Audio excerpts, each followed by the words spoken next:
sociais, né? Então, a gente acaba colocando muito desse assunto para vocês desde o começo. Então, diferentemente de outros cursos por aí, vocês têm muita vivência em pacientes especiais, e aqui no caso, na nossa aula de hoje, paciente oncológico.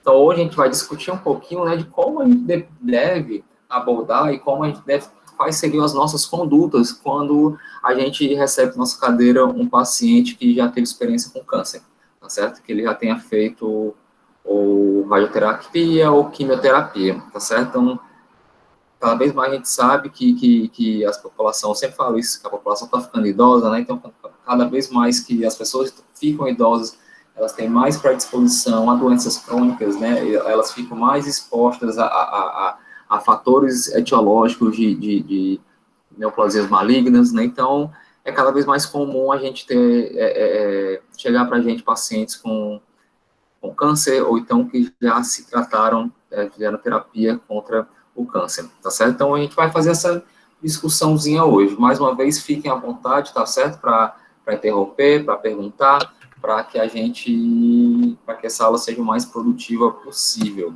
Então, vamos lá. Vou começar com um caso clínico, galera, tá bom? Então, um caso clínico na paciente JM, sexo feminino, 71 anos de idade, parda, e a queixa principal dela era ela falar que os dentes moles dela incomodavam quando ela se alimentava, tá certo? Essa era a principal queixa dela. Continuando na anamnese, ela falou que usava essas medicações: propanolol, metformina, simvastatina e levodopa. Vamos lá, primeira pergunta para vocês. Vocês sabem para que serve cada uma dessas medicações? Se vocês souberem para que servem essas medicações, a gente já sabe quais são as comorbidades que essa paciente tinha. Alguém sabe? Professor, o propanolol é um antidepressivo? Ou estou enganada? Não, o propanolol ele não é um antidepressivo, não. Tem um antidepressivo com um nome semelhante, mas o propanolol, já adiantando para vocês, ele vai ser um antihipertensivo, tá certo? Então, A metformina é para controle da glicemia. Exatamente, boa. Né? Então, a metformina, paciente provavelmente diabética tipo 2. Simvastatina, quem vai? Colesterol. Eu acho que é colesterol também. Boa, boa. E a levodopa? Agora, a levodopa eu quero ver. Não conheço. A levodopa, eu falei sobre ela algumas aulas atrás. Uma dica. Levodopa, mas, professor, pela aula, né, deve ser para quimioterapia, né? Não, ela não. Aí no caso foi de quimioterapia, não. Ela faz essa aí, no caso, é uma paciente que ela vai ter experiência de câncer, tá certo? Mas no caso, a levodopa é uma medicação para controlar, né, sinais e sintomas de uma condição crônica que a gente comentou quanto à doença neurodegenerativa, né? Então, assim, na verdade, doença neurodegenerativa eu dei para a turma da manhã, né? A galera da noite não teve comigo, né? Então, a Tainara botou aqui que é para partes, a Tainara, a Gabriele, né? Então, assim, é um antiparkinsoniano, tá certo? O levodopa. Então, só pelas medicações, eu sempre falo que a gente não tem que saber decorada, mas cada vez que a gente vai vendo esses nomes, acaba entrando na nossa cabeça, né? Então, o propanolol então, é uma paciente hipertensa, é uma paciente portadora de diabetes tipo 2, é uma paciente que tem um colesterol alto, né? Está batalhando para ter um controle do colesterol, e é uma paciente portadora de mal de Parkinson, tá bom? E, na anamnese, ela relatou que teve um histórico, né, de câncer de mama em 2010. Essa paciente, se eu não me engano, eu atendi ela em 2017. Vai ter uma data lá na frente, né? Então, mas ela, em 2010, ela tinha retirado a mama e tinha feito o tratamento quimioterápico. Então, aqui a gente tem a imagem clínica da paciente, né? Então, a gente vê que ela, desdentada, tem várias ausências dentárias, né? A gente vê que a quantidade de tártaro, né, de cálculo supragengival aqui nessa região de premolar inferior, a gente vê esses dentes anteriores e superiores dela, a gente vê que ela não tem um adequado controle de placa, né, que tem, a gente vê a gengivite aqui também. Então, uma paciente que faz tempo que ela não tem digamos, vamos falar assim, um bom relacionamento com o consultório odontológico, né, que ela faz tempo que ela não procura consultório odontológico, faz tempo que ela não cuida da sua condição oral, né? E ela veio com queixa exatamente nesses dentes inferiores, tá certo? Essa bateria inferior aqui, esses dois premolares, né? e tem um molarzinho lá atrás no fundo, deixa eu ver se vai ter outra imagem. Pronto, tá aqui, né? Ficou o rabisco no meio, mas a gente consegue ver melhor agora os dois premolares, né? E o molar lá no final, tá certo? Então, olha a quantidade de cálculo supra, né? Que tem nesses premolares, olha. A inflamação gengival. Opa, vamos lá, tem a galera tentando entrar, vamos minimizar. E o zoom. Eles são...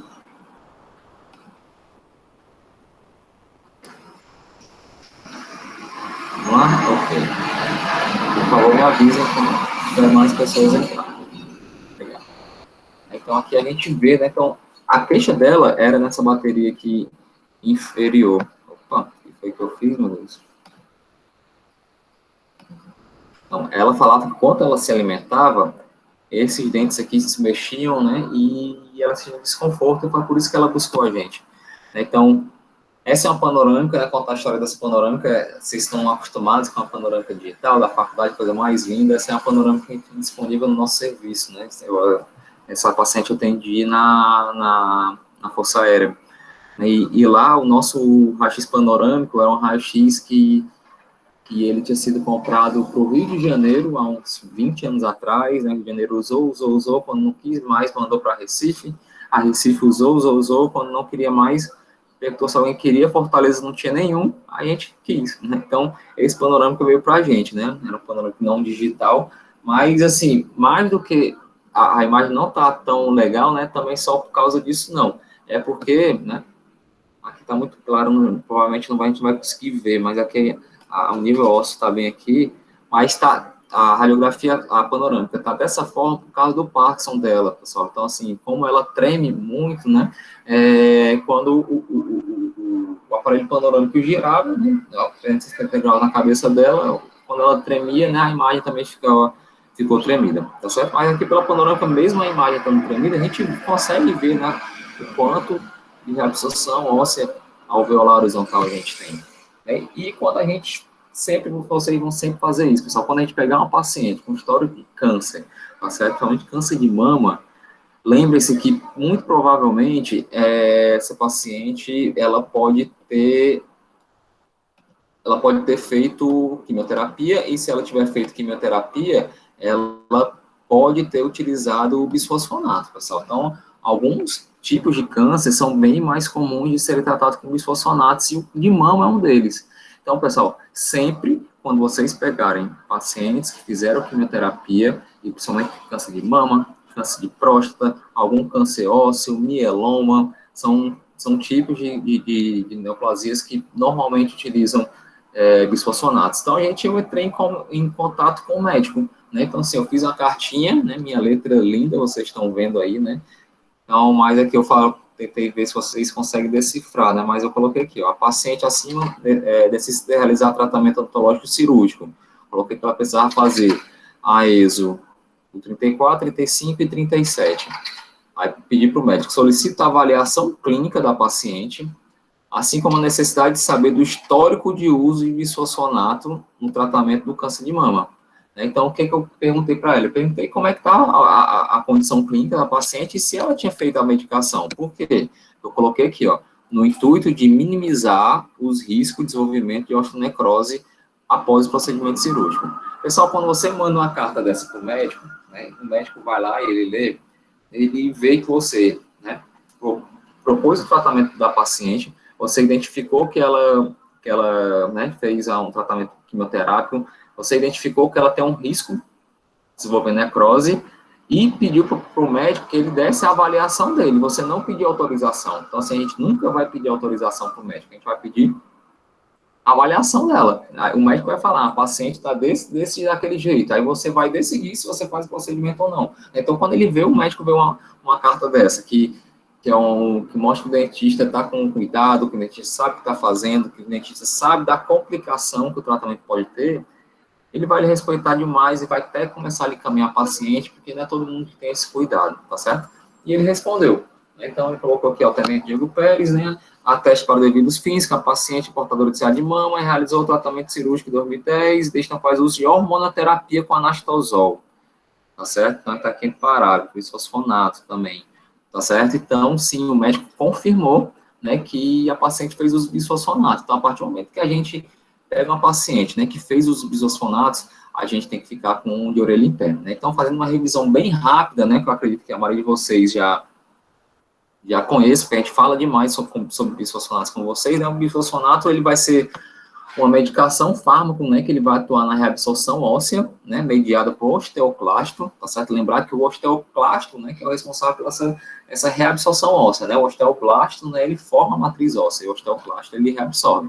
Então, quais são as indicações que normalmente os pacientes, por que os pacientes tomam essa medicação, né? Então, doenças ósseas metabólicas, hipercalcemia relacionada ao mieloma múltiplo, né? Comentei já do mieloma múltiplo, câncer de próstata, câncer de mama, controle de metástases ósseas, tá certo? Então, essas são as principais condições, né? Então, a gente pode incluir aqui na doença óssea metabólica, a gente inclui também o quê? A osteoporose.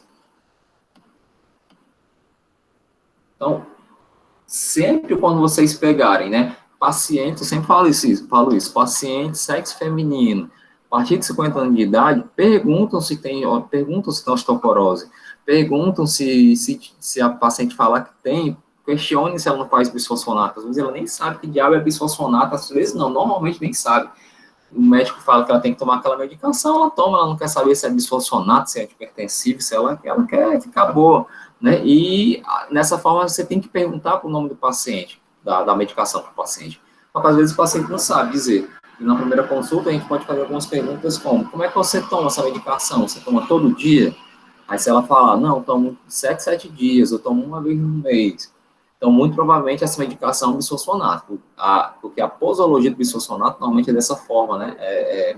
O paciente toma ou semanalmente, ou toma uma vez no mês. Então, são esses casos que a gente tem que ficar atento, tá bom, pessoal? Então, aqui nós temos os principais medicamentos antiabsortivos, né, aqui existentes no nosso país.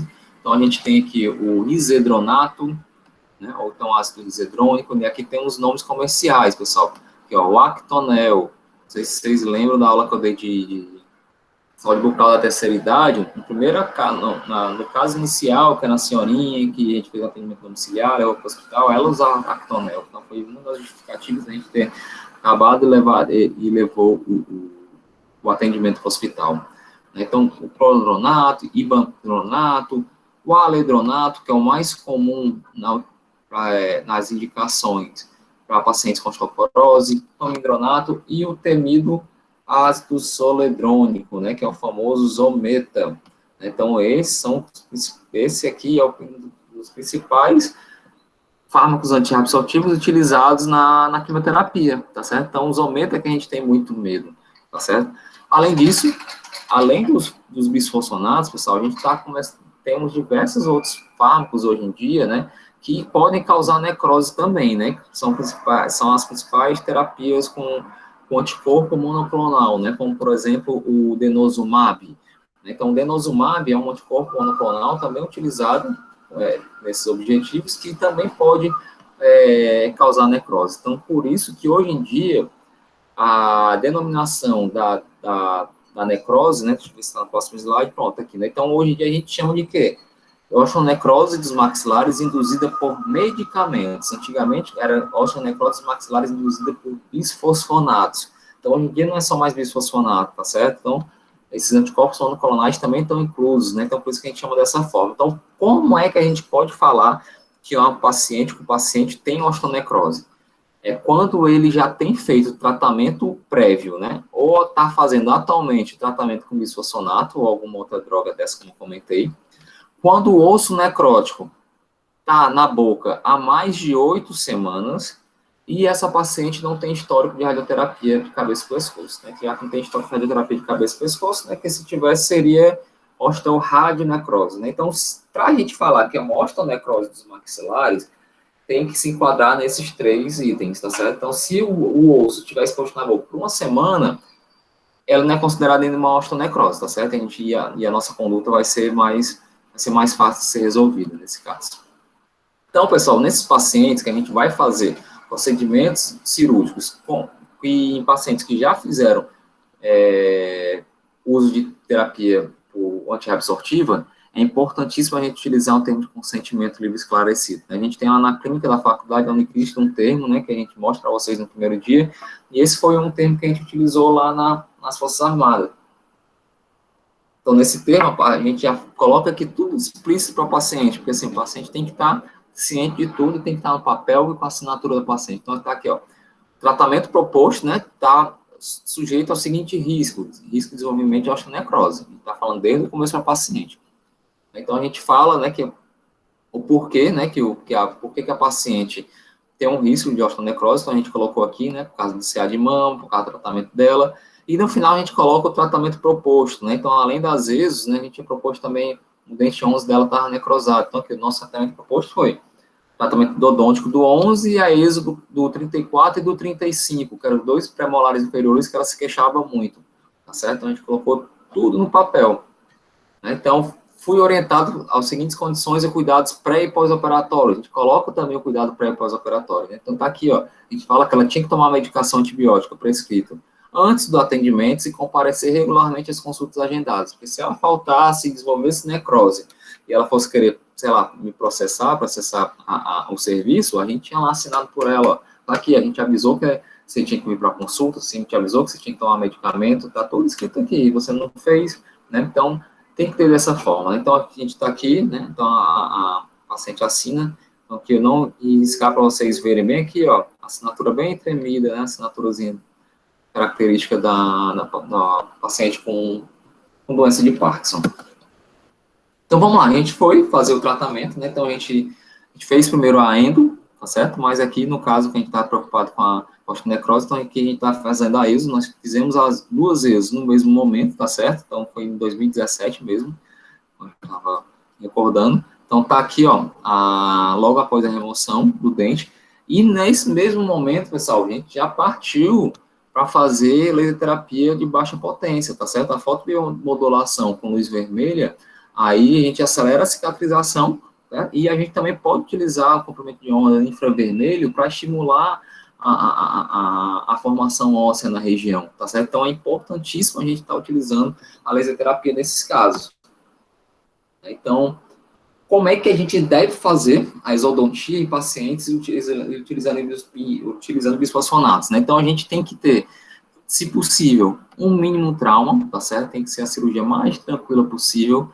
Se possível, fechamento primário da mucosa, né? Então, o que é o fechamento primário da mucosa? É aquela forma, a gente tenta descolar o máximo possível da gengiva na vestibular e na lingual, para que a gente, na hora de for fazer a sutura, a gente conseguir tracionar a gengiva dos dois lados e a gente conseguir fazer com que a gengiva fique cobrindo todo o osso do alvéolo da onde o dente foi retirado. Então, a gente tem um fechamento primário e teria menos risco de infecção. E o uso de clorexidina, no caso diário, que para quê? Para que essa paciente, né, diminua ainda mais o risco de infecção. Acho que tem alguém tentando entrar. Vamos ver aqui. Então, a gente tem que ter esses cuidados, pessoal. Né? Além desses cuidados, a gente tem que ter mais algum outro? Tem sim. Vamos lá ver o que a gente tem que fazer. É importantíssimo, pessoal. A gente não tem como fazer uma exodontia na paciente que fez bisfosfonato, pessoal, se nós não fizermos uma cobertura antibiótica, tá certo? Então, essa paciente, ela vai ficar tomando antibiótico depois de ter feito a exodontia. No nosso caso, no nosso serviço, nós preconizamos que essa paciente tome antibiótico até cicatrizar, tá certo? Então, às vezes, essa paciente, ela fica 7, fica 14 dias, a gente já teve casos de paciente tomando 21 dias de antibiótico. Para quê? Para a gente ter a real certeza com que a gente não teria o risco de desenvolvimento de necrose naquele momento, né? Então, como comentei, o uso de laser de baixa potência, o LBP aqui é o laser de baixa potência, e também poderia ser utilizado, a gente já utilizou alguns casos na faculdade, quando a gente fazia muito com o professor João Paulo, o uso de fibrina rica em plaqueta, tá certo? PRF também é interessante nesses casos. Então, aqui com 2 dias de pós-operatório, então a gente solicitou que ela voltasse, pessoal, de 2 em 2 dias, para a gente ficar avaliando e ficar fazendo a laser terapia, né? Então, com 2 dias, apesar de que a cirurgia ter sido super tranquila, que os exames hematológicos delas também estavam ok, a gente teve um hematoma aqui bem considerável na região, né? Mas nada que comprometeu o pós-operatório. Com 7 dias de pós, né? Então, a gente removeu já a sutura, né? Aquele hematoma já melhorou bastante, e continuamos a fazer a laserterapia vermelha, né, que no caso a gente utilizou um Joule, e utilizando também a laserterapia infravermelha, pessoal. Né, então, com 14 dias de pós-operatório, então vejam aqui, ó, o alvéolo está praticamente fechado, tá certo? Então, a gente está vendo que teve um sucesso, né? Então, nesse momento, o que a gente fez? A gente fez suspendeu o antibiótico nesse momento, depois de 14 dias. Né? Então, Iane, após quanto tempo a pausa de bisfosfonatos podemos fazer tratamento odontológico? Iane, não vai ter isso de quanto tempo antes, depois, que o bisfosfonato, ele fica acumulado no osso, né? Então, assim, a gente considera que o paciente tendo feito o bisfosfonato, né, ele vai ter o risco por si só, tá bom? Então, assim, vai ter casos que o paciente vai estar transquímio, então ele vai estar tomando bisfosfonato naquele momento, então a gente vai ter que fazer, pode ser um paciente que tem osteoporose, então bisfosfonato regularmente, a gente vai ter que fazer, tá certo? Então, assim, teoricamente, o paciente não tem que parar o bisfosfonato para fazer, tá certo, Iane? Dose de ataque também, Ellen, é interessante sim também, tá certo? Eu não comentei, a gente, nesse caso, a gente fez clindamicina, tá certo? A clindamicina é um antibiótico que ele tem uma ótima difusão por tecido ósseo, então, nesse caso, a gente utilizou clindamicina. Lá na faculdade, a gente utiliza Amox com metronidazol, às vezes, tá certo? Mas nesse caso foi clinda. A gente fez clinda 2 dias antes, tá certo? E depois de 2 dias, ela manteve mais 14 dias, tá bom? Ellen, varia muito a questão da sessão de laser terapia, porque normalmente a gente não fecha a laser terapia por uma sessão. A gente tenta fechar pacotes, que vocês já têm uma experiência na faculdade, vocês têm uma experiência razoável com laser, e vocês veem que normalmente precisa de várias consultas, né? Então, normalmente a gente fecha esses pacotes de 5, 10 sessões de laser terapia, tá certo? Aí, dependendo do caso, da condição do paciente, né, de onde é seu consultório, se vai ser em casa, se vai ser no hospital, aí tudo isso vai influenciar no preço. Depois até seria legal a gente, se Deus quiser, eu vou estar com vocês no semestre que vem, né, nas integradas, né, a gente pode discutir, eu gosto de discutir a questão de precificação, né, porque tudo faz diferença na questão do preço, muda muito, por exemplo, se o meu consultório for num prédio comercial, for, sei lá, no Parque São Mateus, se o teu consultório for na periferia, os custos são totalmente diferentes, né? Então, o valor vai ser diferente. Se eu vou ter que me deslocar, vai ser um atendimento domiciliar, que eu vou sair de casa para gastar gasolina, gastar tempo para ir na casa, tudo isso vai interferir no valor final do tratamento.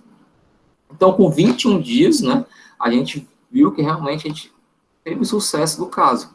Pronto, ok, com 21 dias, a gente ficou mais relaxado, e a partir daí a gente pensou na continuidade do caso. Lembra que tinha um molar lá bem feinho atrás, né, tá aqui só aparecendo a pontinha do molar aqui, tá certo? A gente depois foi se preocupar com ele. Então, aqui a gente tá, ó, depois de 2 meses, a região toda cicatrizada, sucesso, né, nas odontias dessa paciente, tendo feito bisfosfonato por quimioterapia, mas esse molar, ele estava com mobilidade, ela se queixava, e a gente conversou com ela para a gente também fazer exodontia do molar, tá certo, pessoal? Então, olha a condição que esse molar estava, né? Olha a quantidade de cálculo supra que tinha. Só que a gente fez tudo direitinho, passamos a medicação para ela, para começar 2 dias antes. Ela começou, só que um dia da consulta, ela chegou na cadeira, sentou e falou: não quero mais tirar o dente. A gente, como assim, pelo amor de Deus? Não quero mais tirar o dente, já perdi muito tempo na vida e eu quero manter. Ok, tá bom, né? O paciente sempre é quem manda. Então, no caso, a gente fez aqui a diferença, a gente fez a raspagem supra e sub, tá certo? Dente com bastante mobilidade, mas a paciente queria manter, né? Então, a gente manteve, né? E orientou com que ela ficasse vindo de 3 meses para a gente ficar fazendo a manutenção periodontal desse caso. Certo? Então, vamos lá. Vamos continuar falando das osteonecroses, tá certo? Então, aqui no caso, pessoal, é a classificação da osteonecrose, tá certo? Então, a osteonecrose é classificada em 3 estágios. Então, qual seria o primeiro estágio? Seria quando tem o osso exposto, mas não tem nenhuma indicação de doença ou inflamação da gengiva ao redor, tá certo? E a gente vai mostrar imagens como seria isso. Segundo estágio, o paciente já tem uma área mais dolorosa, ele já se queixa, tem osso exposto, e ao redor desse osso exposto tem alguma inflamação, você vê a gengiva avermelhada ao redor desse osso exposto. E o terceiro estágio é aquele mais complicado, é aquele paciente que já tem sequestro ósseo, né, aquela que normalmente tem secreção purulenta, né, tem muito osso exposto, então esse é o caso que é muito mais complicado da gente estar tratando. Então, vamos lá, imagens. Então, essa seria apesar de ser uma exposição ampla, seria o estágio 1, tá certo? É uma paciente que não se queixava de dor, né? Se você olhar a gengiva aqui ao redor da exposição, a gengiva que está com aspecto saudável, né? Não está com nenhum sinal de inflamação mais considerável, então a gente pode classificar uma necrose dessa como uma necrose no estágio 1. Olha a diferença do estágio 2, né? Então, assim, muito osso exposto, né? Olhem aqui ao redor, né? Que a gengiva está bem inflamada nessa região, né? Gengiva bem comprometida, né? O paciente se queixava de dor, também a dor é predominante para a gente estagiar a osteonecrose. Então, esse seria uma necrose do tipo 2. E a 3 é isso, pessoal. Então, a 3, ó, a quantidade de secreção purulenta, né? Fístulas, né? Ossos expostos. Então, um tratamento num caso como esse, pessoal, normalmente o paciente perde a maxila, né? Porque essa necrose está bem avançada e é super difícil de ser tratada. Ainda tem aquela coisa, para remover a necrose, a gente tem que cortar osso. Então, quando tirar o osso, pode ser que aquela área, aquele outro osso que estava lá, que ficou numa área sadia, ele pode vir a necrosar também, né? Então, assim, o tratamento da osteonecrose é super complicado, pessoal. Vamos lá, acho que tem alguém tentando entrar novamente. Deixa eu ver aqui. Sim. Então, vamos lá, né? Então, lembrar que esses bisfosfonatos, pessoal, eles podem ser utilizados para os pacientes de duas formas. Ele tem duas vias de administração, tá certo? Ele pode ser tanto utilizado como via oral, como pode ser endovenoso, tá certo? Então, normalmente na via oral, vai ser para casos de pacientes que estão tentando prevenir o avanço da osteoporose, né? E por endovenosa, normalmente os pacientes que fazem quimioterapia, tá certo? Então, pessoal, na literatura, o que a literatura fala? A literatura fala que quando a gente utiliza bisfosfonato por via oral, principalmente o aledronato, a prevalência de lesões, de necroses, é 0,5, é muito baixa, tá certo? Enquanto o endovenoso, né, que na quimioterapia, já é quase 15%, então é mais considerável. Então é por isso que muitas pacientes que fazem uso de bisfosfonato por via oral para osteoporose, esses pacientes às vezes nem sabem do risco, tá certo? O médico nem fala. Por quê? Porque, teoricamente, é um risco muito baixo. Pela literatura médica fala que é de 0,5, né? Então eles nem ligam, nem falam, né? E a partir do momento que o médico não fala, o paciente não dá importância, chega para a gente no nosso consultório, não fala que toma, não fala que tem osteoporose, e a gente vai lá e faz a isodontia e tem a necrose, a gente se ferra, tá certo? Então é importantíssimo a gente ficar atento, pessoal, quanto por isso que eu falo que sempre que vocês pegarem, principalmente mulheres de meia idade, perguntem se fazem tratamento com osteoporose. Assim, a literatura fala que é 0,5, a gente tem encontrado cada vez mais na nossa clínica pacientes com osteonecrose, pessoal. Esse é um exame de sangue, pessoal, o CTX, telopeptídeo C-terminal sérico, tá certo? Então, é um marcador de expressão óssea. Então, é um exame, pessoal, que ele é controverso, tá certo? Algumas escolas gostam de pedir ele para avaliar o risco de desenvolvimento de necrose. Então, se esse valor do exame do CTX fosse abaixo de 100, esse paciente ele teria um alto risco de desenvolvimento de necrose. E se fosse um valor acima de 150, esse valor seria um risco mínimo, tá certo? Então, se tem muitas escolas, tem muitos implantodontistas que gostam de pedir esse exame. Hoje em dia, o que a gente gosta de encarar é o seguinte: o paciente fez bisfosfonato, tanto faz ser alto risco como baixo risco. É risco para desenvolver necrose. Então, a gente vai tratar da mesma forma, tá certo? Então, só o fato de ter tomado o bisfosfonato não a gente não vai ficar menos preocupado se esse valor der acima de 150, tá certo? Mas é interessante pedir, tá certo? A gente pode pedir sim só para ter algum parâmetro, tá certo, pessoal? Tem uma questão na prova falando de CTX. Então, aqui, ó, a gente tem um caso clínico na paciente, pessoal, que ela fazia bisfosfonato por via oral, ela fazia aledronato, por quê? Para osteoporose. Ela tinha os dentes inferiores e ela foi para o implantodontista, e o implantodontista sugeriu ela fazia o quê? As exodontias, os dentes inferiores dela, que tinha no periodontal, e colocar implantes e fazer uma overdenture. E ela fez, tá certo? Ela topou o tratamento do implantodontista. Só que o que aconteceu? O implante não se tocou, não se ateve que ela fazia bisfosfonato. A professora, bisfosfonato via oral, você acabou de falar para mim que tem 0,5 de chance. Exatamente, né? Esse é o problema. Quando tiver 0,1, vai ter risco, a gente vai se preocupar. E isso aconteceu com essa senhora, né? Então, ela chegou para a gente dessa forma. Então, a gente tem uma disposição óssea bem aqui, ó. E tem exposição óssea aqui. Ela já tinha perdido um implante, tá certo? Ela tinha colocado 3 implantes, um implante ela já tinha perdido. Então, imagine você, pessoal. Vocês têm os seus dentes inferiores, sim, tem nesse periodontal, mas vocês têm os seus dentes inferiores, um colega chega e fala, vamos tirar todos os seus dentes e vamos colocar um implante e prótese.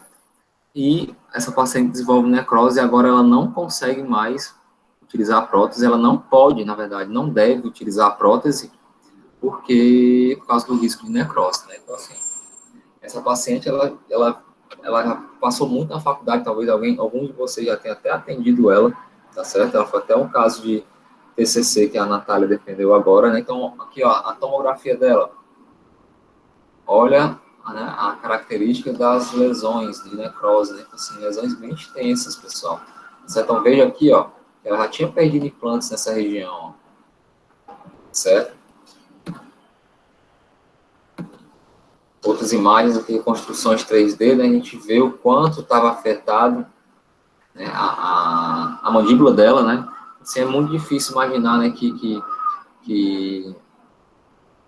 você tem, né, todos os seus dentes inferiores, já tinha perdido alguns, né? Você tinha seus dentes inferiores, você extraiu para tentar reabilitar e agora não consegue mais reabilitar por causa dessa decisão tomada, né? Então, pessoal, esse tratamento dessa necrose não pode ficar aí, né? Então, a gente tem algumas maneiras de tratar, tá certo? Então, assim, quais seriam algumas dessas maneiras? Debridamento cirúrgico, né? Utilização de laser terapia, tá certo? Na laser terapia como? A gente pode fazer aqui a PDT, a terapia fotodinâmica, tá certo? Então, isso foi feito nessa paciente, tá certo? Então, o que foi feito? Né? Foi feita a anestesia, foi feita a terapia fotodinâmica, tá aqui, ó, terapia fotodinâmica com azul de metileno por 3 minutos, mais laser terapia, 9 joules, laser vermelho, tá certo?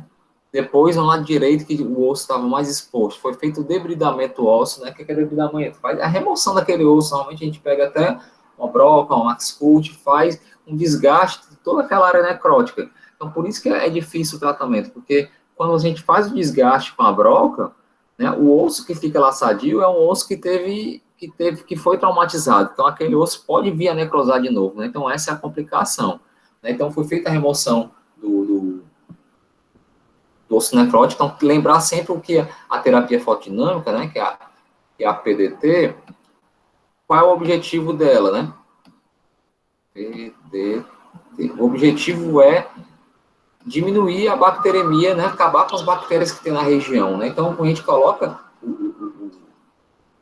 a PDT, o corante, faz um corante e o laser nas lesões necróticas, né, a gente tenta esterilizar aquela região, vai diminuir muito a quantidade de bactéria ali, e isso favorece o reparo. Então, além dessa terapia antimicrobiana, é feita a terapia, a fotobiomodulação, né, com a terapia de baixa potência, com 2 joules vermelhos, tá, infravermelhos no lado direito também, para estimular, aqui no caso foi infravermelho para estimular o osso, tá certo? Mas também é feito vermelho para cicatrização, tá certo? Então, o que foi feito?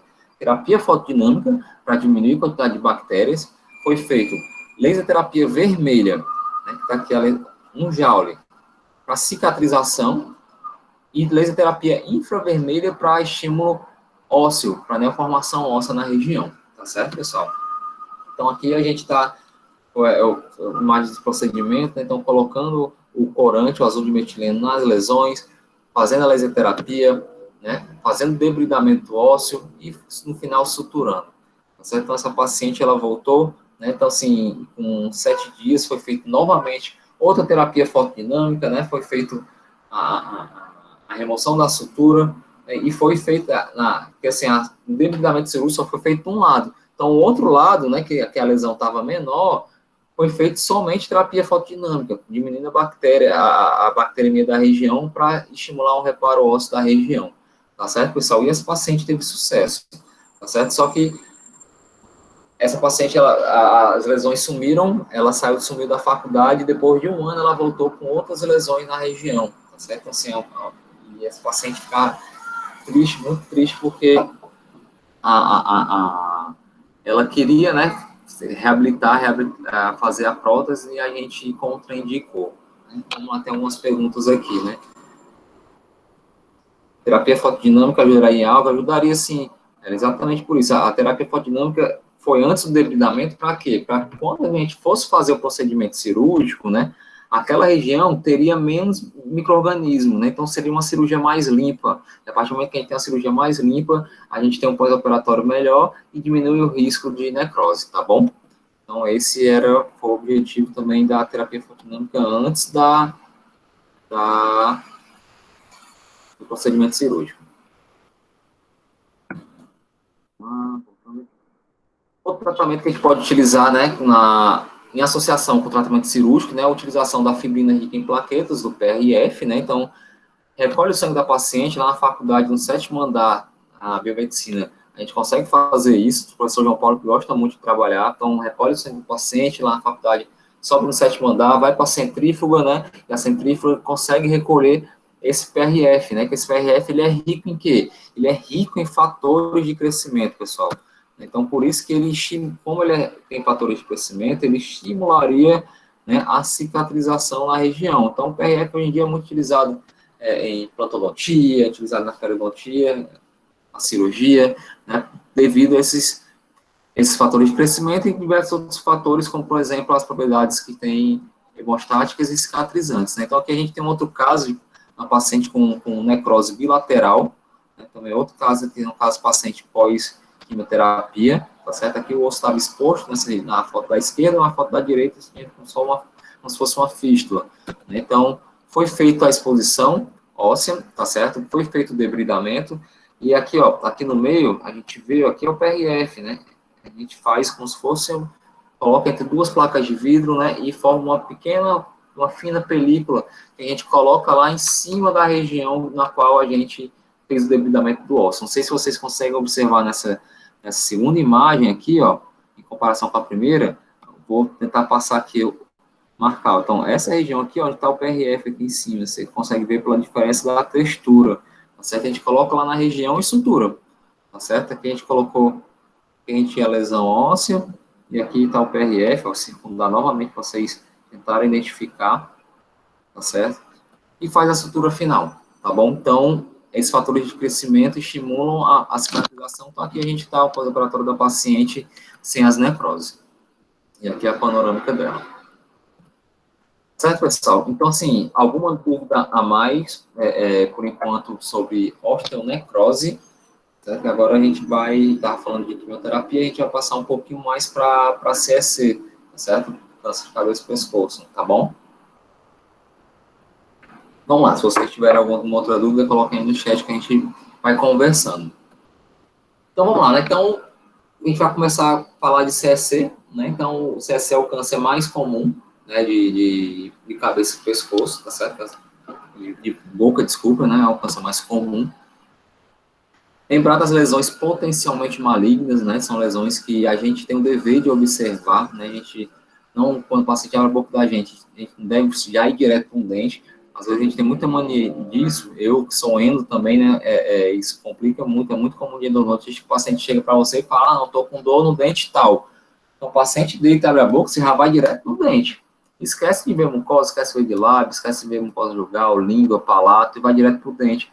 E às vezes a gente deixa passar alguma lesão potencialmente maligna, né? Então a gente tem uma leucoplasia, né? A gente tem uma eritroleucoplasia aqui em região de palato, paciente com histórico de fumo. Lesões relacionadas à exposição solar, né? Então, a quelite actínica é muito comum também aqui no nosso estado.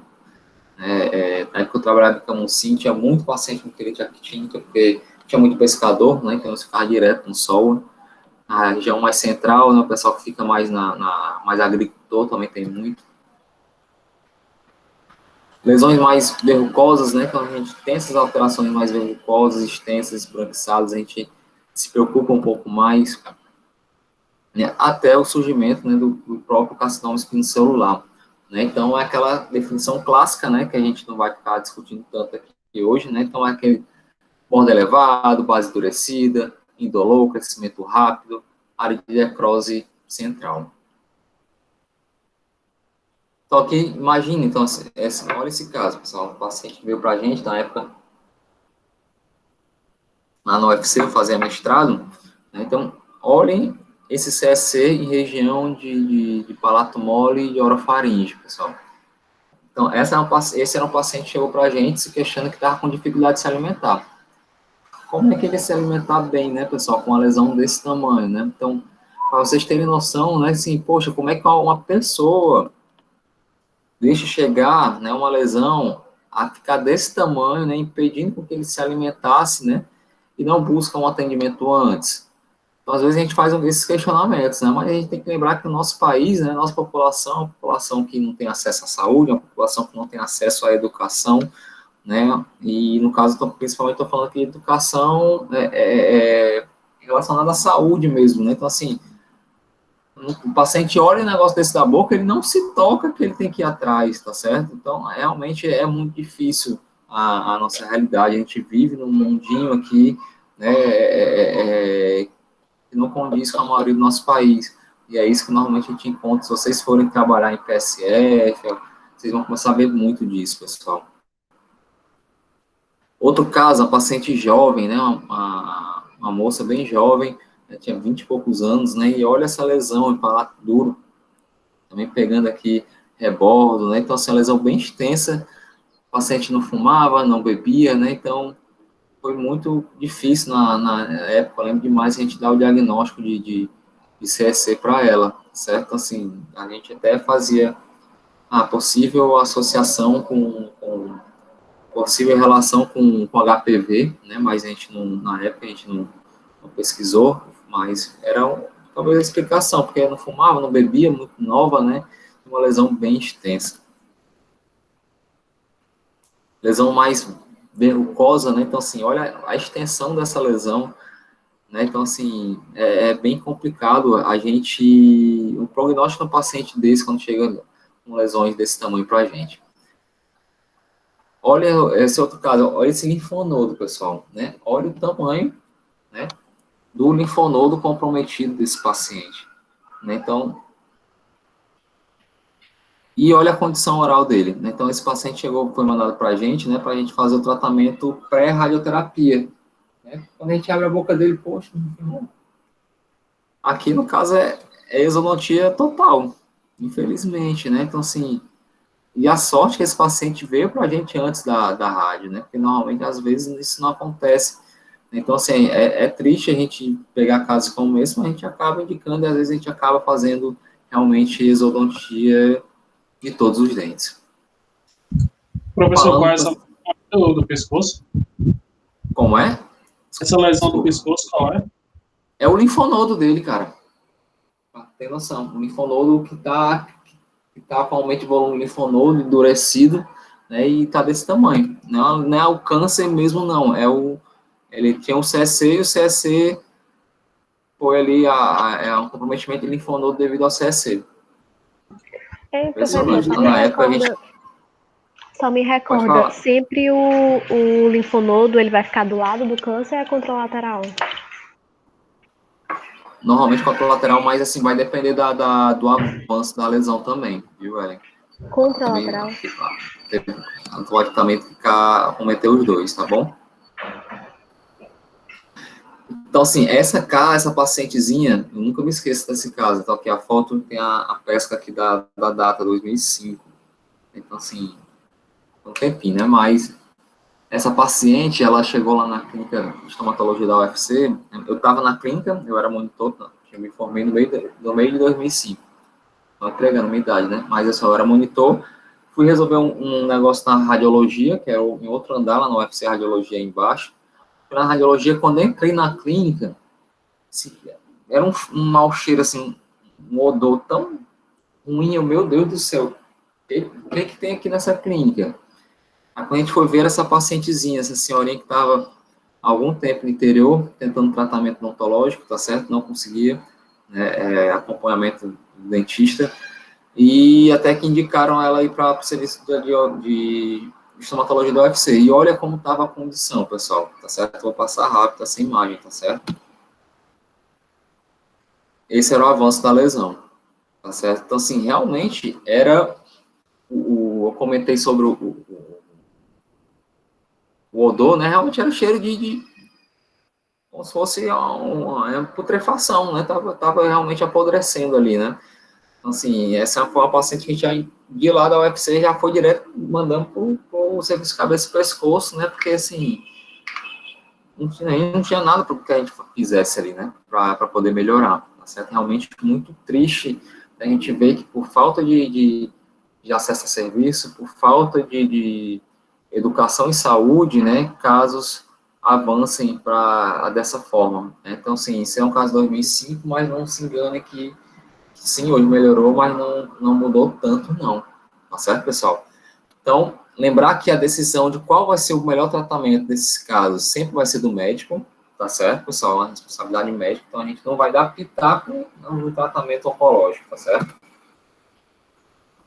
O tratamento vai depender, né, da classificação, né, TMN, não vamos ficar aqui discutindo essa classificação, senão a gente vai voltar lá para o S3, para a patologia geral, né, vai depender da localização, vai depender da idade do paciente e das condições gerais, né, se for um paciente que vai suportar uma cirurgia extensa, vai suportar, se ele não tem nenhuma comorbidade que contraindicaria esse tratamento. Então, normalmente, o tratamento do câncer, o de cabeça e pescoço, a primeira opção é cirúrgico, tá certo? Então, faz a remoção, mas essa remoção cirúrgica normalmente deixa algumas sequelas, tá certo? Essas sequelas a gente vai ver muitos dos nossos pacientes pós CA de cabeça e pescoço, né? Então, primeira sequela, dificuldade de fonação e mastigação. Então, quando que acontece? Quando a gente tem alguma lesão, principalmente CSA de língua, né? Então, para fazer o tratamento, o médico ele vai lá, faz uma hemiplocectomia, né? Remove metade da língua, e essa língua ela fica suturada, ela fica muito próxima, colada ao assoalho, então esse paciente ele vai passar o quê? Ele vai passar a não conseguir falar mais direito. Ele vai ter dificuldade de fonação, vai ter dificuldade de mastigar, tá certo? Isso é muito comum. E pacientes como esse, a qualidade de vida cai bastante, pessoal. Então, continuando com as sequelas, né, com dificuldade de fonação, deglutição, né, então, como esses tratamentos cirúrgicos são bem complicados e são bastante destrutivos, né, então a gente tem uma paciente aqui, né, que teve que remover parte da maxila, tem exposição buco-nasal, então, paciente desse que não consegue falar bem, pessoal. Então, acabam tendo complicações, acabam ficando deprimidos, né, e compromete bastante o social deles. Sequelas extraorais, né, então aqui a gente tem um paciente, ó, foi removido aqui uma hemimandibulectomia e não foi feita a reconstrução, acontece, tá certo, pessoal, infelizmente, em casos que o paciente tira a parte da mandíbula e não é colocada a placa, tá certo? E uma outra parte do tratamento, normalmente, vai ser o quê? Vai ser a associação da cirurgia com a radioterapia, tá certo? Então, vai ser nesse momento, normalmente, que a gente vai agir, tá certo? Um tratamento antes da radioterapia, tá bom? Então, vamos lá. Algumas sequelas da radioterapia. A primeira sequela é a radiodermite. Então, a radiação, pessoal, essa radiação para tratamento de câncer é muito alta. E radiações altas causam queimaduras. Então, a radiodermite é isso, né? É uma queimadura da região. Olha esse outro caso. Agora, olha como esse paciente estava, né? Então, realmente, ele estava como se fosse queimado, né? Então, realmente está bem comprometido isso devido à radioterapia.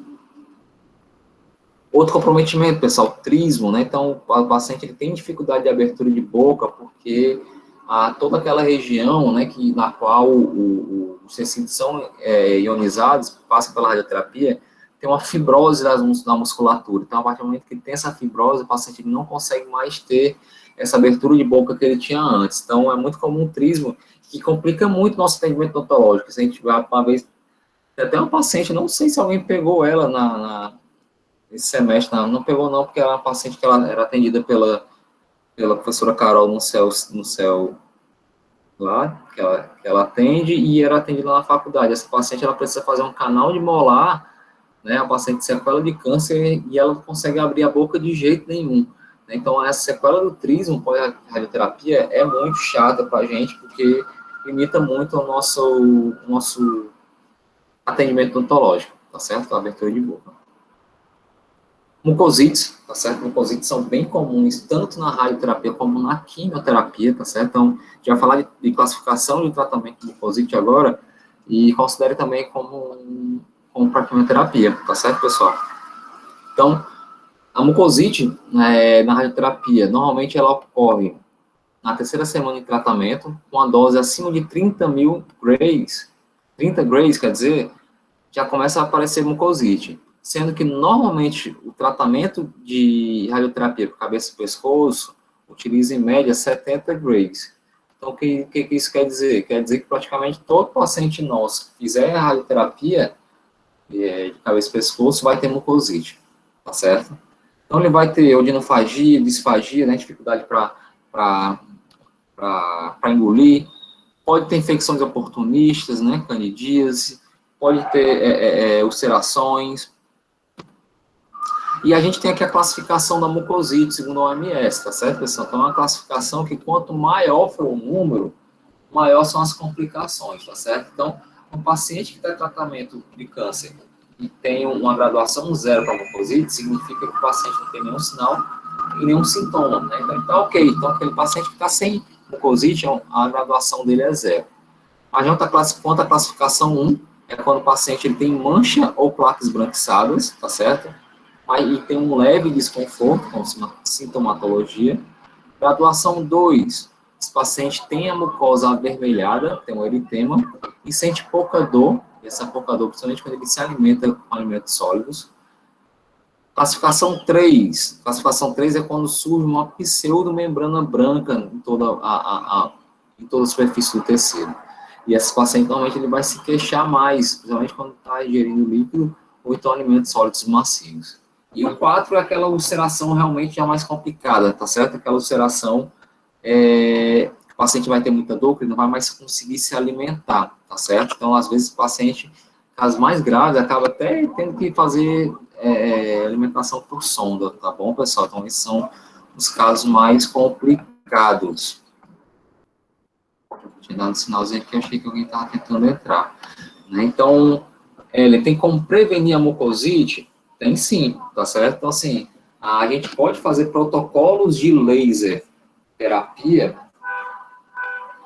no intuito de prevenir. Então, a gente tem protocolos com luz vermelha 1 joule, a gente vai fazendo por varredura em toda a mucosa, e isso faz com que esse paciente tenha uma menor possibilidade de desenvolvimento de mucosites. Além disso, tem algumas outras coisas, tem literatura que fala até que o mel lubrificaria, né, a mucosa e evitaria também que o paciente perdesse peso, né? Tem crioterapia, pode ser utilizada também, então algumas coisas a gente pode estar utilizando sim, Ellen, para tentar prevenir essa mucosite. Então, olha essa paciente, tá certo, pessoal? Uma paciente que estava em tratamento de radioterapia, estava se queixando de ardência, né, e se queixava quando se alimentava, e estava dessa forma.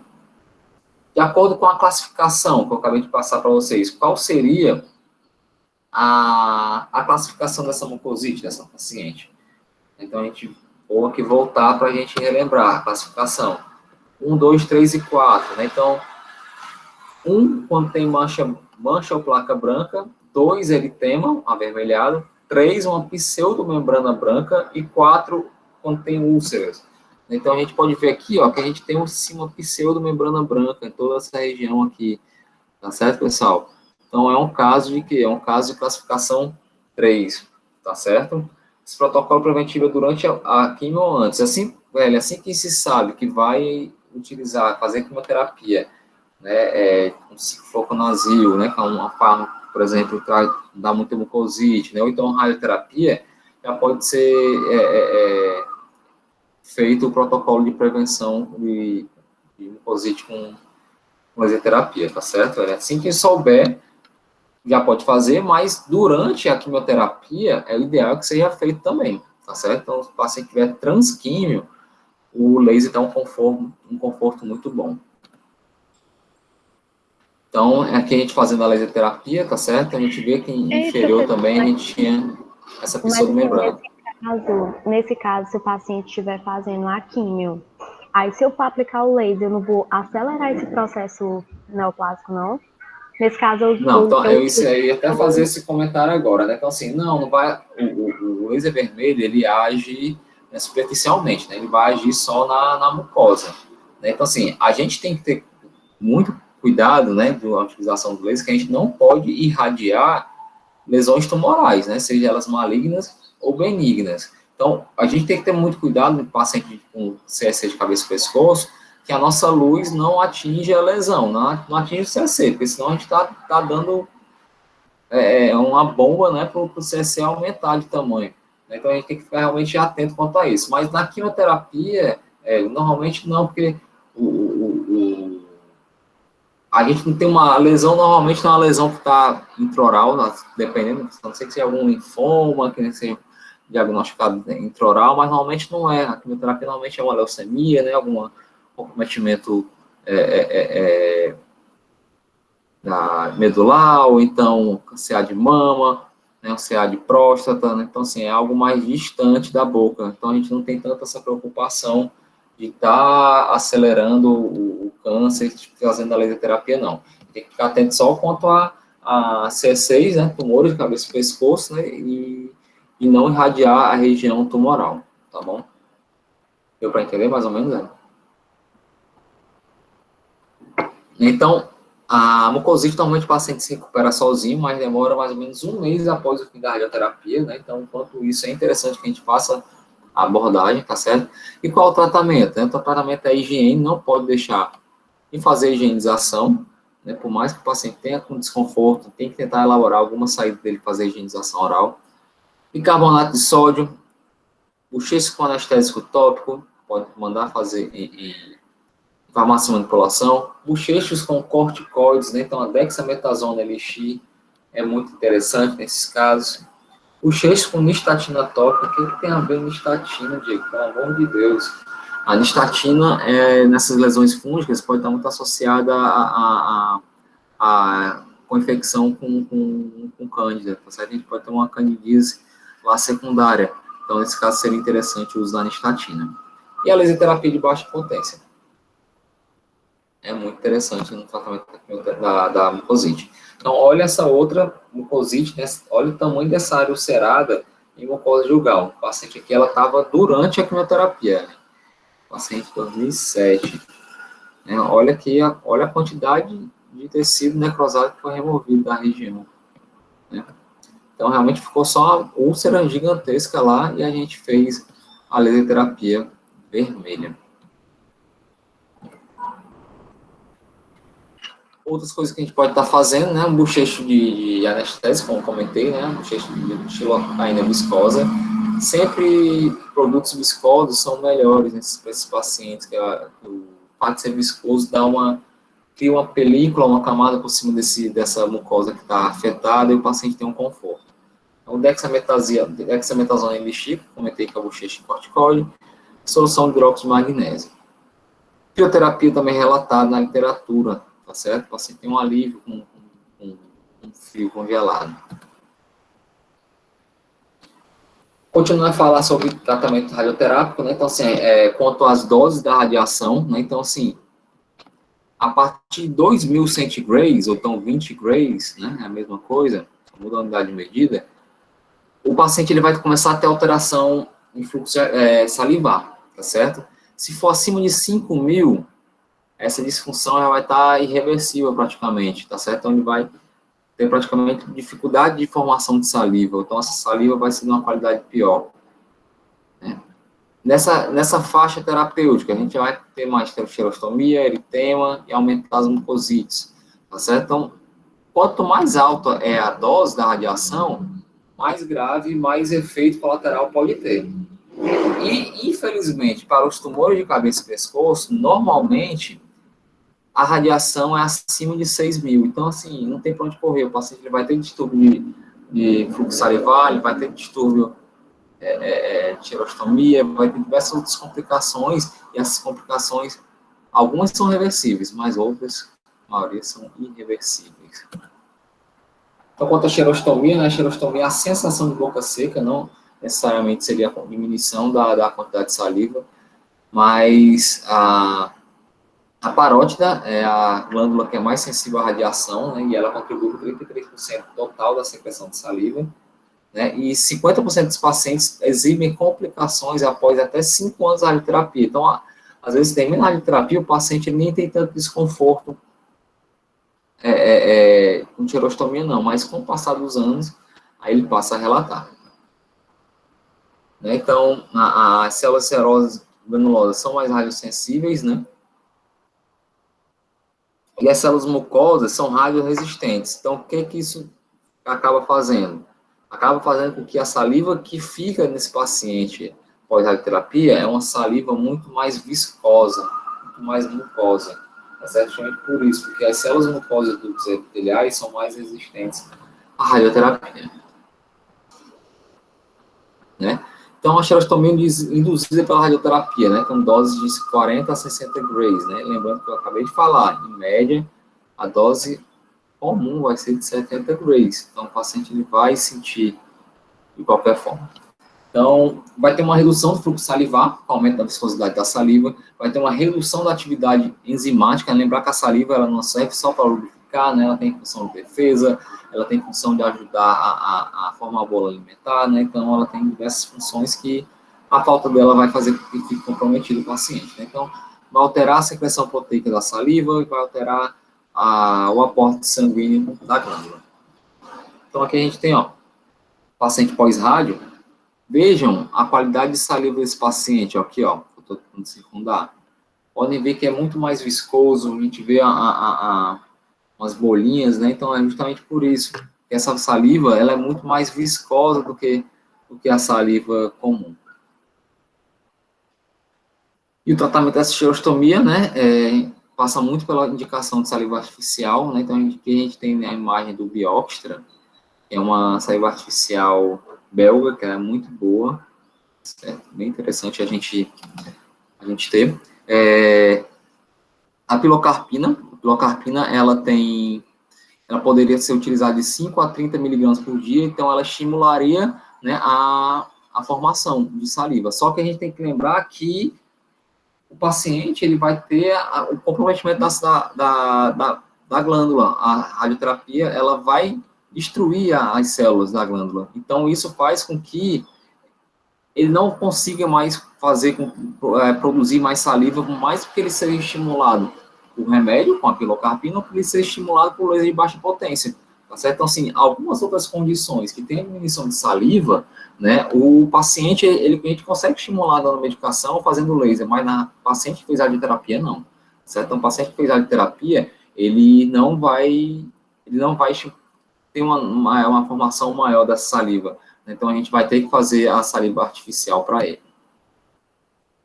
Outra complicação, galera, então, é a questão da carga de radiação, né? Então, imagine o paciente chegar para vocês dessa forma, né? Então, a gente já adiantando, a gente sabe que a gente não deve fazer isonotia em pacientes pós-rádio. O paciente desse aí é êxito de todos os doentes. E aí, o que a gente faz, né?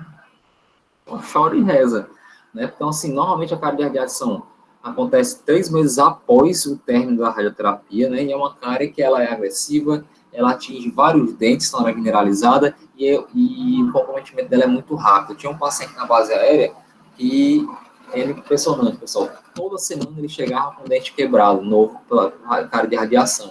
Normalmente, quando fratura, é bem no colo, fica só a raizinha mesmo dentro da gengiva. É muito difícil a gente fazer esse tratamento, né? Então, a gente tem que fazer nesse caso, pessoal, interessantíssimo para evitar a cárie de radiação, pessoal, utilização de verniz fluoretado, tá certo? O verniz fluoretado ele vai ser muito primordial da gente evitar a cárie de radiação, tá certo? Então, A etiologia da caries de radiação, a hipossalivação, né? Acima de 40 grays já poderia causar caries de radiação, lembrando que o nosso tratamento vai ser normalmente por volta de 60.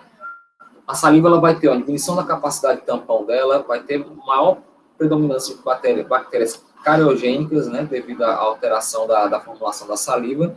E também esse paciente, né, por ele ter tido mucosite, né, por ele ter feito uma cirurgia que trouxe alguma sequela para ele, normalmente ele muda a alimentação dele. Normalmente ele muda a alimentação com uma dieta mais cariogênica. Então, esse é um caso, né, que eu peguei no artigo, que mostra, por exemplo, olha esses dentes, pessoal. Então, esse é um paciente que tinha esses dentes durante o tratamento radioterápico, né? E depois de um ano, ficou desse jeito. É o mesmo paciente, galera. Tá certo? Isso foi em um ano de diferença. Então, para vocês terem noção do quanto a caries de radiação ela avança rápido e quanto ela é destrutiva. Mas e aí, como é que a gente pode evitar, pessoal?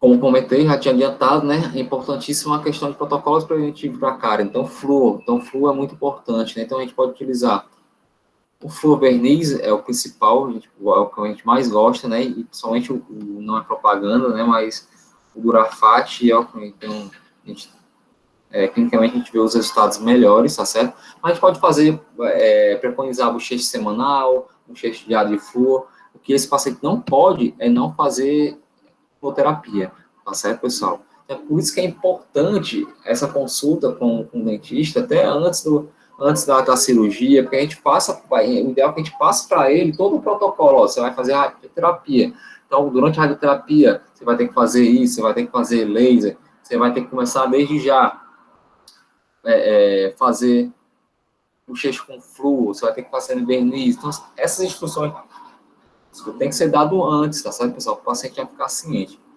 A clorexidina é importante também, tá certo?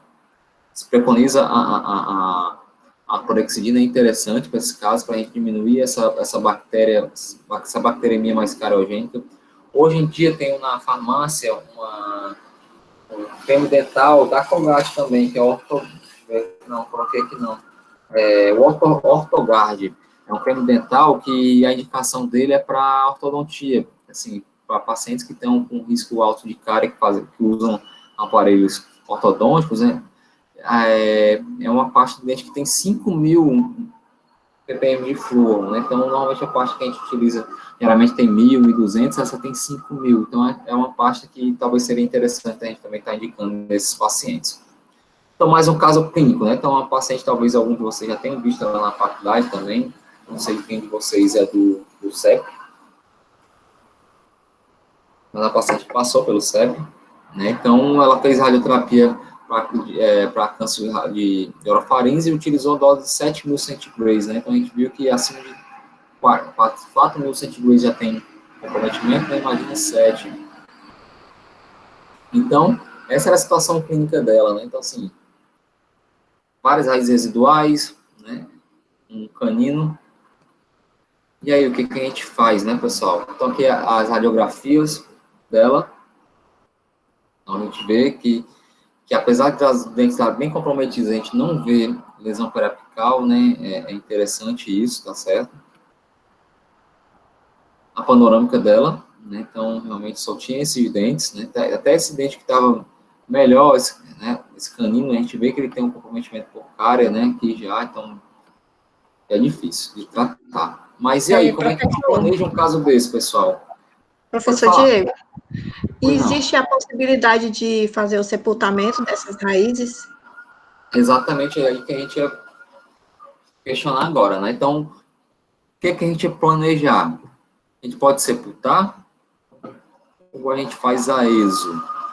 Né? Então, assim, são duas possibilidades, tá certo, pessoal? Então, assim, normalmente, dentes, né, que a gente planeja sepultar. Se o dente já tiver lesão periapical, normalmente a gente já está contraindicando o sepultamento, mas nesse caso a gente não tinha lesão periapical, né, então por isso que eu comentei que era algo interessante. Então a gente tem que botar na balança, né, ver qual é o pós e o contra, a gente tem que conversar com o paciente, passar para o paciente, ó, a gente tem essa possibilidade de tratamento assim, a gente vai fazer o canal desse dente, esse canal a gente vai diminuir o tamanho dessa raiz, vai fazer com que a gengiva cubra essa raiz e a gente esqueça ela aí.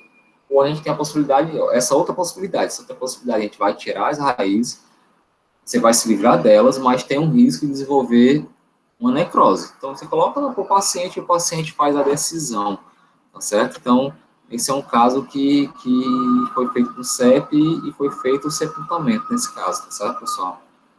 Aqui outro caso que antigo meu, na época eu fazia especialização de endo, 2007. Então, vocês veem que até um tempinho que eu lido com pacientes desse tipo, né? Então, aqui é um caso que ele era um paciente pós-rádio, né? Também a gente fez sepultamento dos dois caninos, né? Então, nessa época, a gente diminuía com broca o tamanho da raiz, tá certo?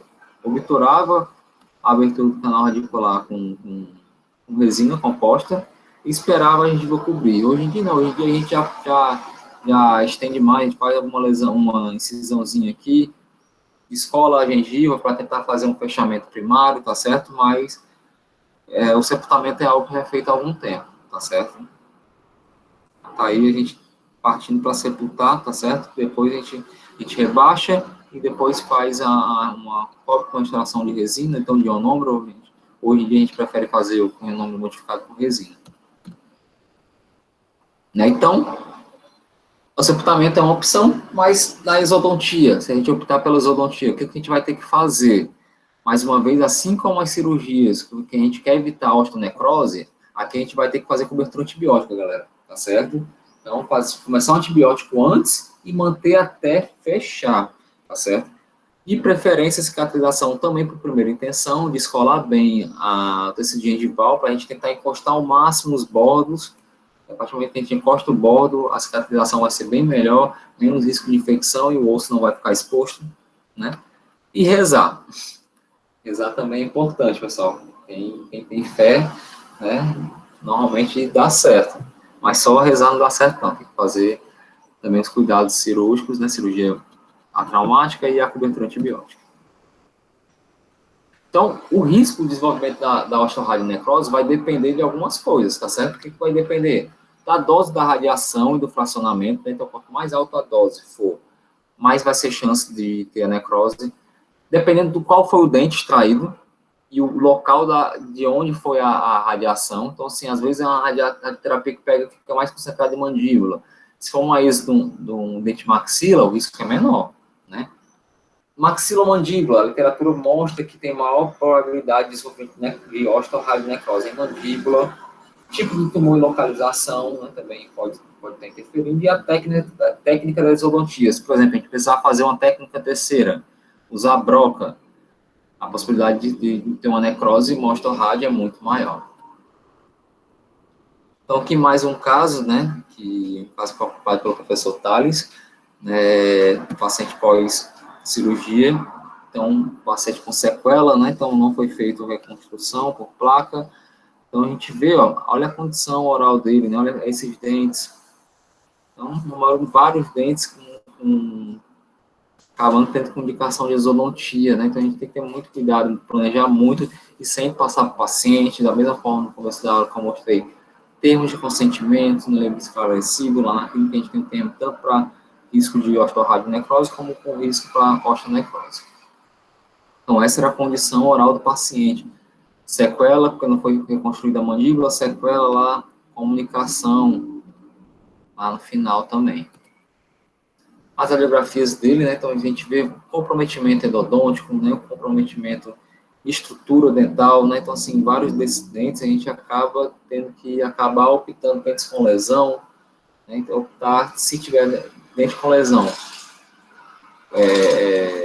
não dá para sepultar e a gente vai ter que fazer a exodontia. Mais radiográficas desse caso. Mais um caso, tá certo? Um paciente, né, de 70 anos, que fez cirurgia de CSC no palato. Né? Então, esse aqui não, palato? Ah, não, esse aqui é mesmo. Cirurgia de CSC no palato. Tem um outro caso, esse é um caso que até a gente mandou essa semana para publicação. Se Deus quiser, a gente vai publicar ele. Mas, ó, tentem ver aqui, ó. Olha o quebra-cabeça desse caso. É um paciente pós-rádio, né, cabeça e pescoço. Então, vamos lá, ó. tem um canino incluso aqui, tem um cisto radicular bem aqui, ó. Racha radicular, vários restos radiculares, né? Lesão periapical. Então, um caso muito complexo para alguém que fez radioterapia de cabeça e pescoço, né? Então, nesse dente, esse paciente, a gente removeu o cisto, fez a endodontia, né? Removeu esse dente incluso. Ele, depois de um tempo, ele desenvolveu uma osteoradionecrose aqui nessa região anterior de mandíbula. A gente teve que tratar a osteoradionecrose, abrimos retalho, fizemos terapia fotodinâmica, né? Então, assim, é um caso que foi bem complexo, mas que a gente conseguiu tratar. Infelizmente, a gente só não conseguiu reabilitar, mas tratar a gente conseguiu. Vou passar aqui mais rápido para a gente caminhar mais, né? Então, o paciente quando tem osteoradionecrose, ele se queixa de dor, se queixa de fístula, pode ter supuração, pode ter sequestro ósseo e chegar até, por fim, ter uma fratura patológica. Como eu comentei, esse aqui é um artigo que fala da probabilidade de osteoradionecrose dependendo do local. É muito mais comum em mandíbula, muito mais comum nessa região de corpo de mandíbula, tá certo? Ramo tem menos e maxila também menos, tá bom? Então, o tecido ósseo, né, na região que foi irradiado, é um tecido que tem menos vasos, é um tecido que tem menos células, né? Então, é um tecido que normalmente é muito comum de ter o risco de necrose. Essa necrose, normalmente, ele começa a acontecer 18 meses após o término da radioterapia. Como fatores de risco, né? Então, assim, pacientes que fizeram radioterapia com doses acima de 65 centigrays, né? Então, 65 grays ou 66.500 centigrays, e tem um risco de desenvolvimento de osteoradionecrose até espontânea, tá certo? Pode acontecer necrose, mas a maioria desses casos, 90% das necroses, são induzidas por trauma, né? Então, seja trauma por cirurgia, odontológico, ou então trauma para retirar uma própria lesão prévia, né? O paciente tem uma lesão de osteoradionecrose, a gente abre lá, faz debridamento ósseo para tirar e depois surge uma nova lesão. Então, mais um caso, esse paciente também, não sei se vocês viram por aí na faculdade, né? Mas é um paciente que desenvolveu osteoradionecrose e teve uma fístula extraoral, né? Então, é um caso que a gente ficou tentando tratar. Então, aqui a gente tem a necrose, exposição óssea bem aqui, tá certo?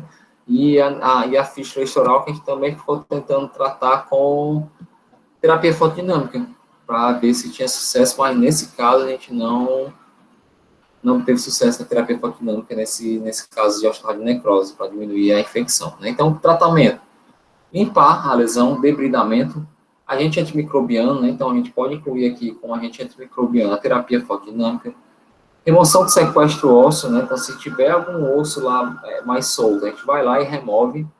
Uma outra possibilidade, utilização de oxigenoterapia hiperbárica, né? Então a gente tem alguns locais, tem clínica aqui em Fortaleza que tem, né? Ali na Paula Ney tem uma, tem no Hospital Geral de Fortaleza. E outra possibilidade é a ressecção e enxerto microcirúrgico. Então, como comentei, né, a gente fez terapia fotodinâmica nesse caso, mas não deu certo. Esse paciente teve que ir para o atendimento hospitalar e remover parte da mandíbula. Infelizmente, esse paciente, ele veio a óbito depois de um tempo.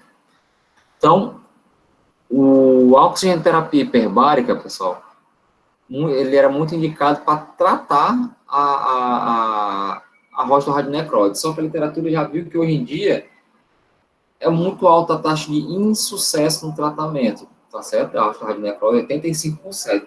Então, na verdade, ela seria muito boa para quê? Para prevenir a osteoradionecrose. Então, assim, se o paciente ele for ter que passar por um procedimento cirúrgico, o ideal é que ele poderia ser indicado para fazer a oxigenoterapia hiperbárica.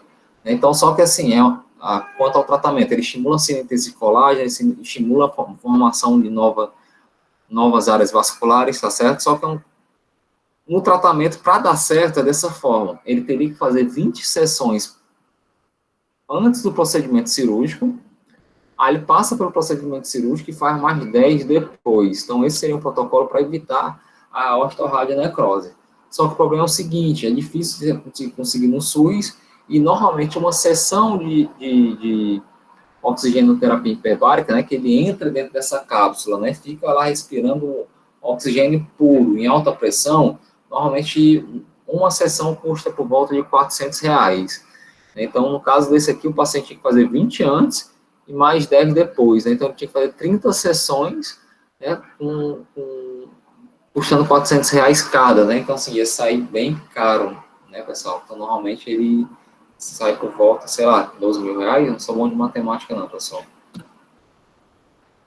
Quanto à classificação, eu falei de classificação aqui de mucosite, falei de classificação de osteonecrose, falei de classificação de osteoradionecrose, são bem parecidas, então é fácil de aprender. Aprenda, porque cai na prova, pessoal. Então, estágio 0, quando essa necrose tem uma alteração mais superficial, sem evidência de lesão óssea. Estágio 1, a gente vê, radiograficamente, a gente vê que tem alteração óssea, mas a mucosa está intacta. Estágio 2, a gente já tem um aspecto bem positivo de osteonecrose e também já começa a gente perceber, através da mucosa, a mucosa mais inflamada, avermelhada na região. E o estágio 3 é aquele estágio mais avançado, com sequestro ósseo, osso todo exposto, né, e também tem fístula, né, e tem o osso exposto na boca e a gente consegue ver pela radiografia.